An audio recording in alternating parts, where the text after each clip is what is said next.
نام سے شروع جو نہایت مہربان ہمیشہ رحم فرمانے والا ہے۔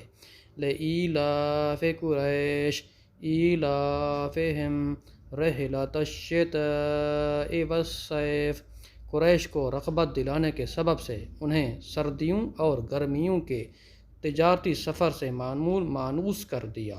فَلْيَعْبُدُوا رَبَّ هَٰذَا الْبَيْتِ، پس انہیں چاہیے کہ اس گھر یعنی خانہ کعبہ کے رب کی عبادت کریں تاکہ اس کی شکر گزاری ہو۔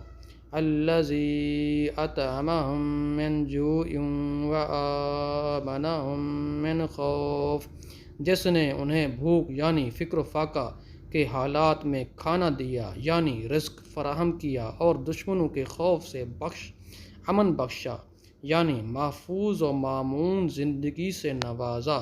صدق اللہ مولانا العظیم۔